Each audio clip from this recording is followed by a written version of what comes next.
Hello, welcome once again to Cityscope. I'm your host, Jeff Pearson. Cityscope is a show that talks about all the things that we do here in Charleston, West Virginia, but also could be echoed around the state of West Virginia. This episode is really exciting. We're going to have some folks in from the Charleston Downtown Association. So welcome, Kevin, Morgan, thanks for coming in. Thanks for having us. We're going to kind of delve into all kinds of things that is all of Charleston and downtown and what's happening here. Questions that I probably already know some of the answers to, but some things that a lot of folks are out there listening, watching, that want to kind of replicate what you guys are doing in their hometown all across the state. So before we do that, we're going to go backwards quite a bit. We always ask the same questions of our guests because I like to know more about our guests and where they come from. So Kevin, I'm going to start with you. Okay. Are you from Charleston? I am not from West Virginia at all. There we go. So this is a perfect point of where I ask the next question. It's pivotal to your existence and being here today. Okay. Now, so what was your first impression of Charleston, West Virginia? I thought that I didn't plan on staying, for one. I was here, or at the time I was working just about an hour west of Indianapolis about 12 years ago for a small convention visitors bureau, Park County, Indiana, like home of like 35 covered bridges in the middle of nowhere. And they throw like a huge festival and it brings like over 1.5 million people in the county in 10 days. Shortly after the festival, I got a layoff notice. And I just came out to visit my mom, who had been living here, and I hadn't been to Charleston, hadn't been to West Virginia ever. Wow. And since I was laid off, I was like, well, I don't have anything to do, so I'll stick around for a while. And 12 years later, here I am. The people make West Virginia, and the people make Charleston. West Virginia always, for some reason, gets this negative, reputation and things of that nature. But the people really make. Made me want to stay, made me want to be a permanent resident. Yeah. But definitely that's why I'm here, for sure. And it's interesting that we often do hear about people leaving the state. We don't hear as much stories like yours where people come here for a moment and stay a while. So that's really cool. And Morgan, same? Are you from here? I actually grew up in North Carolina, but my family has roots in Mingo County, and we're a little bit of the mountain people. Mountain people, yeah. So, I graduated high school from Logan and immediately opened Rock City in downtown Logan, and it's a tiny town. Right. And, it was kind of honestly a spontaneous, sporadic decision to reopen in Charleston and move here because, when you're from Logan, you come to Charleston maybe once a month to eat at Longhorn and go to the mall. That's about the extent of it. Right. That's your route. So I'd never really immersed myself, in downtown Charleston and the arts of Charleston and the community of Charleston. And so it was a very scary thing. But, almost immediately right off the bat, we were like, wow. Like, I just had a sense of like... Well, you mentioned something that's important. It's interesting that people that are from outer counties, now that the mall's not around, or it is, I shouldn't say that, now the mall's not as prevalent, Southridge, so the people that were coming from Logan, those southern counties for those once a month trips are often, they're not even coming to Charleston at all, they're going to Southridge. So it's really nice to have people start coming back downtown again. And just this past weekend here in Charleston, we had a volleyball tournament, and we're seeing a lot more people coming. Instead of going out to Southridge's Longhorn, they're going downtown Charleston to go to Black Sheep and Rock City, so that's a good thing. We've seen, every time we have an event, we're seeing the effects of it in Charleston. I do want to jump into your actual businesses before we jump into the DCA. Kevin, you're with Black Sheep. So yes. How did that come to be? And I guess people don't know when I say Black Sheep, maybe they have no idea what I'm talking about. Maybe go into some of that. Sure. I just, about 10 years ago, I met the owners of Black Sheep and had an amazing opportunity. Started working there, and I've been the GM now for about 8 years. And when did it come to Charleston? 10 years ago. 10 years this January. Wow. They had their first location in Huntington. Mm-hmm. Yeah.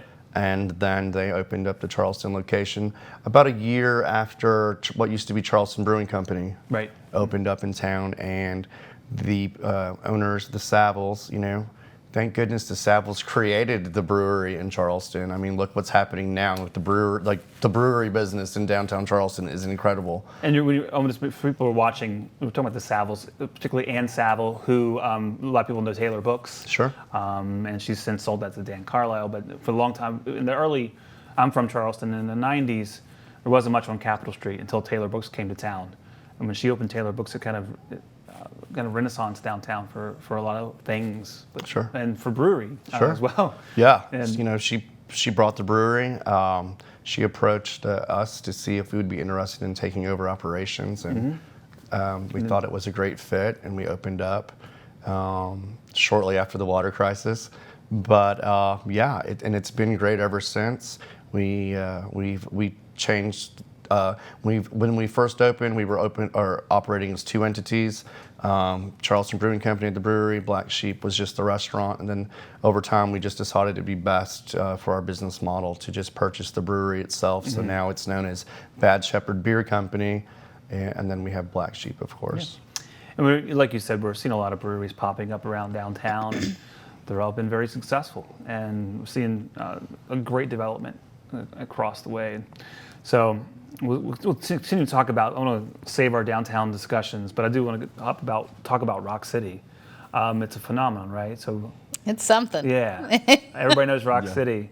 And so before I ask questions, tell us a little about Rock City, in case somebody's watching and somehow doesn't know what Rock City is. It started as a little hole in the wall, just cupcake shop. Honestly, a cake and cupcake shop. And, once we moved here, we saw the potential to grow into what it is today. It's, we've always just wanted to kind of not necessarily fit in one box, and I think it's a fun concept of what a bakery can be. We're also a music venue, we're an event venue. So what we've been able to grow into today is, I can probably say you can't find it anywhere else. We do a little bit of everything, and I love just not having limitations and just being able to be cool and do fun stuff. Well, one thing that it's interesting with social media, especially, one thing that I always enjoy is whatever happening that day, pulp culture, historic events, whatever happens, there's always a cupcake. And I'll go on Facebook and I'll see you've answered whatever it is. I think a lot of us remember when Bernie Sanders at the inauguration, the way he was. That became an iconic image for whatever reason, right? But it also became, you guys did the cupcakes and whatever. What all did you do? We did cookies, we did cupcakes. Honestly, that entire span, it really took off. We just kind of came up with the motto, if you can laugh about it, you can put it on a cookie. And it's worked, because every time we have something going on, there's a cookie or a cupcake. And since it's a state show, we ought to mention Baby Dog. Baby Dog's he's had some confectionery fame as well. Yeah, I should probably pay her some royalties at this point. Everybody loves Baby Dog, but no, it really started going. We've always tried to stay up to date with what's going on and just kind of bring a sense of humor to everything, but it really took off in 2020. We all know that 2020 was just such a crazy year, and everywhere you look there was so much negativity and stress and just hurt and death, and right. So if there was a toilet paper crisis, we started making toilet paper cakes. If there was we tried to just not necessarily, it's kind of a touchy thing, because you can't cross the line too far, but you still want to be able to make people laugh in what can be a dark situation. So we found that it really took off in 2020, because I think people were so desperate to just all unite together and laugh over something. Yeah, and it was just something that from then we've just kind of rode that wave, and it's kind of became our thing, I think. And you don't see too many cupcake companies that are also music venues, and that's worked well too. Yeah. And you guys, just so again people who are watching don't really know downtown Charleston, you're just around the corner from each other as well. Mm-hmm. And I think let's kind of transition in talking about the Downtown Charleston Association before we get into some of the other events we're going to be talking about later. But how did that start? Well, there were a group of local business owners and managers like myself, and we decided to create an organization. Our main goal at the beginning was to welcome everybody and try to get different sectors involved and not charge any business. I mean, we DCA was born like right before COVID. Right. And which I see our website right now, which is under a complete renovation, and it'll be out in about 3 weeks. But you know, we created the organization, and then COVID happened. But we just want all the businesses downtown to succeed, and we want to promote them. We want them to be successful, and at the same time, you know, sometimes people can't afford, you know, advertising dollars or to be a member of something, or to pay to, you know, participate in Art Walk. So the Alliance did an amazing job producing Art Walk for several years. DCA's picked that up now, and yeah, we just want to see Charleston thrive. Yeah. And there's been so much amazing things happening. I mean, you know, my business is on Summer Street. You know, the vibe has changed. Immaculate vibes over there I now. mean, you know, and there's just this shift happening in downtown Charleston right now, and you know, Summer Street is going to be the new hub of downtown, I believe. But you know, DCA's ultimate goal, you know, support these small businesses. Right. Everybody work together. I mean, I was talking with my bosses today, you know, for Small Business Saturday, which we'll talk about later. Course, it's like, hey, how can we tie it in? And we came up with a really cool idea. But yeah, I think that one thing you touched on it is important for folks to hear is that Summer Street. Let's go talk about this for a second.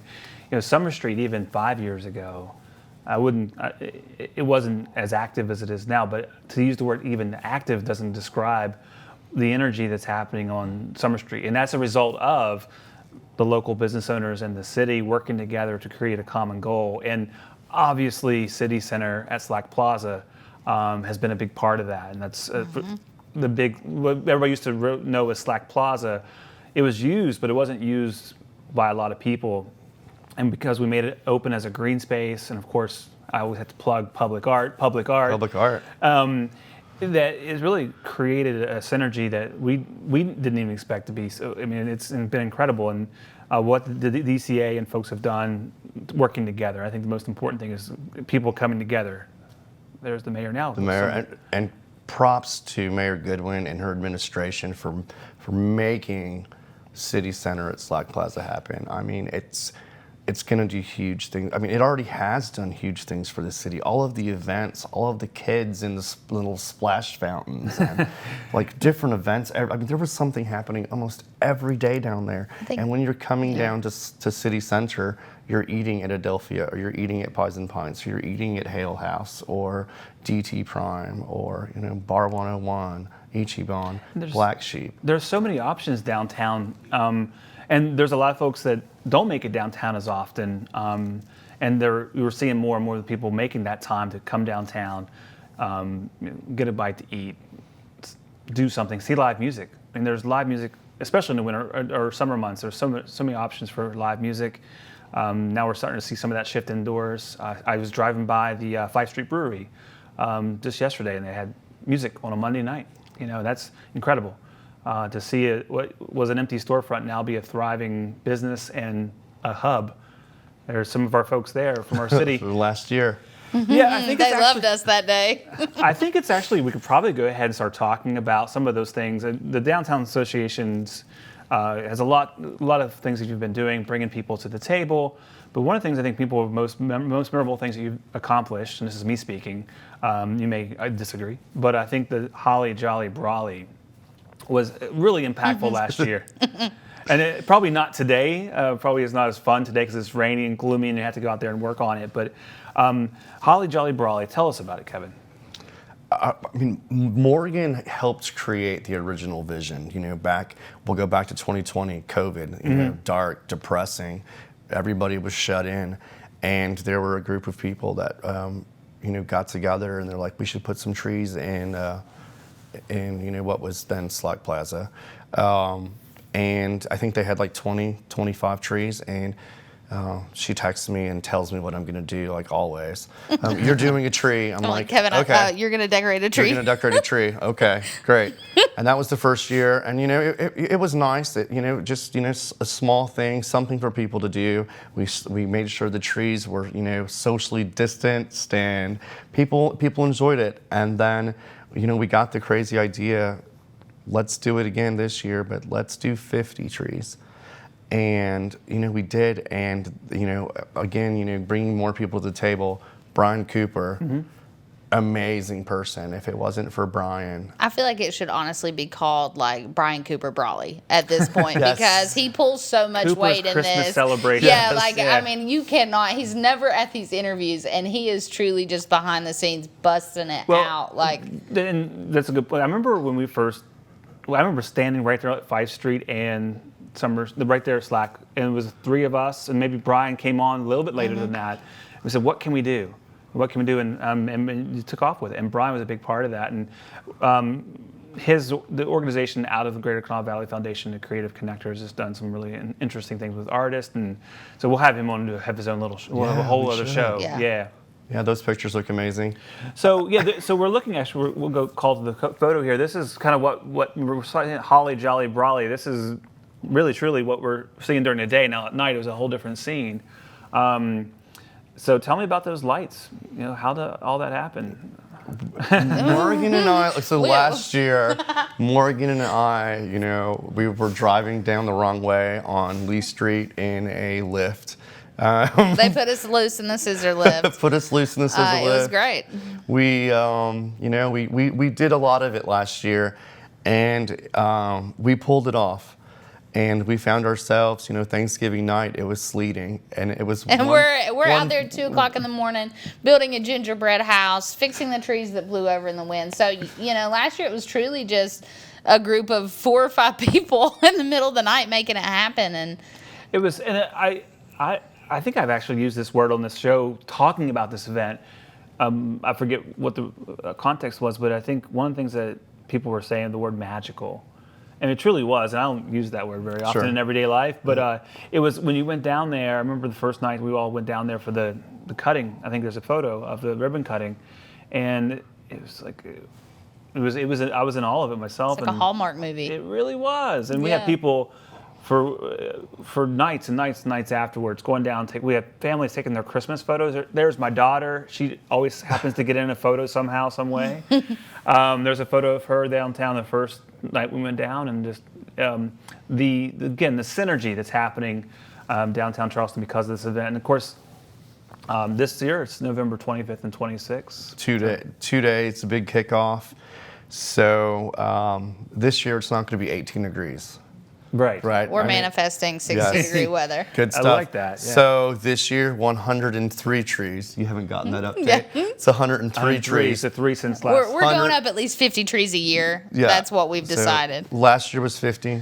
This year's 103 plus the city tree. There's 60 trees going in City Center at Slack Plaza. There are 32 going in through Brawley Walkway. Mm-hmm. And then there are another 12 at Lee Triangle. The theme this year of the art installation is snowflakes. We're going to reuse the art installation last year, but we're going to put it in City Center in a different fashion. Okay.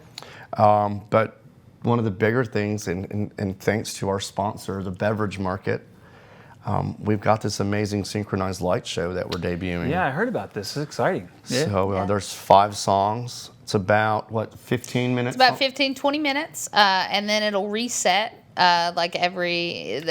projection? It's built. It's built. LED built.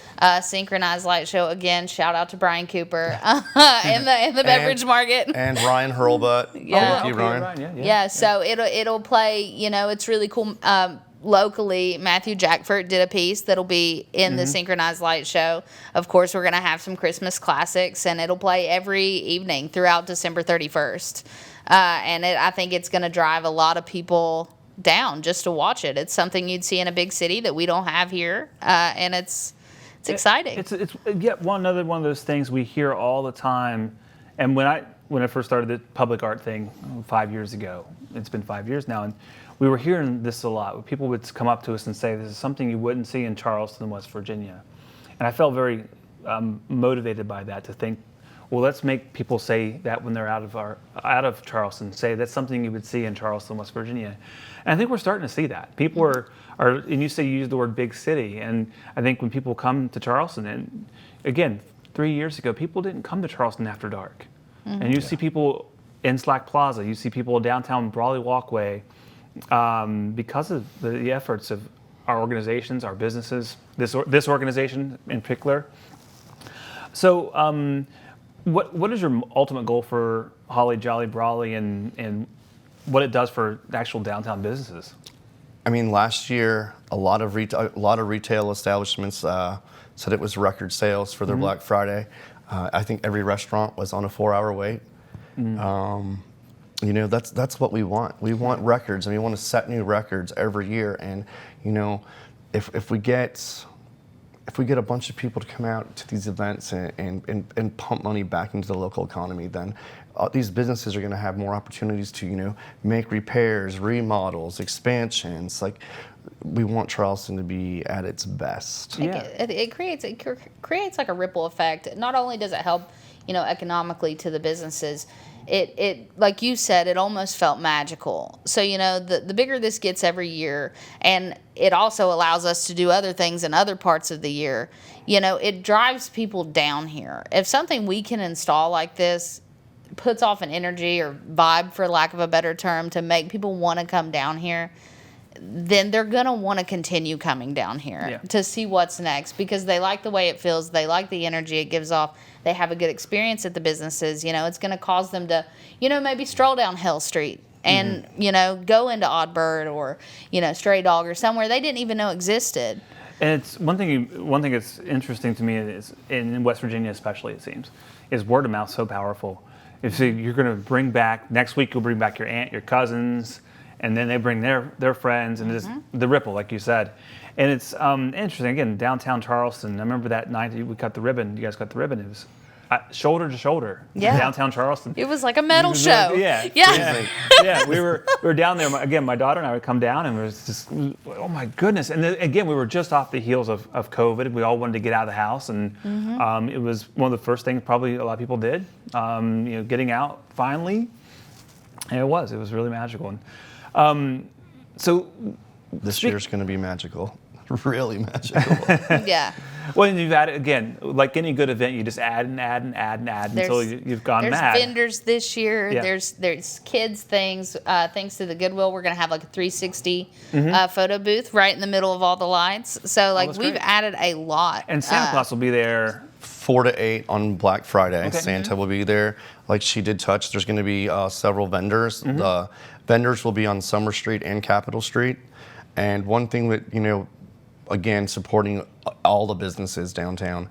When you come downtown to listen to Bro, a band playing from 4 to 5:30 before the tree lighting on Friday, we did a walkthrough. And if you're not from Charleston, there are signs at every intersection telling you, if you turn left, this is what you're going to find. And if you turn right, there's dining. I think we've done a really good job getting people to explore the entire downtown area for that event. I did say Bro was playing Friday. We have the Red Line Band, which is really unique. DJ EJ, his business is blowing up. He's becoming really successful. The Red Line Band, they're like a band, but EJ is DJing with the band while they're singing live. Wow, that's going to be an incredible show on Saturday. And then we have a good number. Right here is the calendar right on the screen here. There's so many things happening the next, for not just Holly Jolly, but all the things that are happening downtown. Of course, we have our Christmas parade December 8th, and it's a night parade. Yes. A couple years ago, the mayor decided to make it a night parade, so we have all these extra things happening. Everything's lit with LEDs and all kinds of crazy stuff. So we're excited to see what happens this year with the Christmas parade as well. We just have a couple minutes, so I would like to briefly talk about what's next for the DCA and maybe what the future is in general. I would say after Holly Jolly Brawley, we're going to sleep a few days. We have a new website for DCA coming out. It's very user friendly. We're going to be focusing on kind of going back to the basics for Right. Art Walk. We have a new Art Walk website, and there's actually going to be an app for your cell phones as you're Okay. walking by Purple Moon or Art Emporium. If they have something going on, there's going to be a push notification on your phone Okay. telling them Yeah. what's going on. Black Sheep produced the first ever Taco Fest back in 2019, I think. Yeah. And they gave they let DCA take it over, and we were ready to launch that in 2020. But of course, that didn't happen. So we're going to bring back Taco Fest, and that's going to kind of kick off the spring summer events. It's going to be geared towards Cinco de Mayo weekend. So 2023, it's May 6th, Saturday, May 6th. It's not affiliated with the one at the baseball park. I'm going to put that out there. Go Mart Ballpark. I love it. Go Mart Park. Yeah. Honestly, I love it. I I'm love here for it. it. I just ordered me a pair of those Go Mart Crocs that they released because I was like, catch me by my Powerballs and these. They're nice. They're nice. But no, like I said, we're getting more organized. We're enhancing our sites. We want to make the experience for visitors a lot easier. Taco Fest is coming. We'll be planning more events. Hopefully, we kind of want to do a fall event next year Right. prior to Holly Jolly Brawley. Because you want more to do. We want more to. That's honestly the goal. Yeah, We want more to do. We want there. I think we can agree that obviously we're starting out, we're still growing, but we would like to have something seasonally for each season, a major event like Holly Jolly.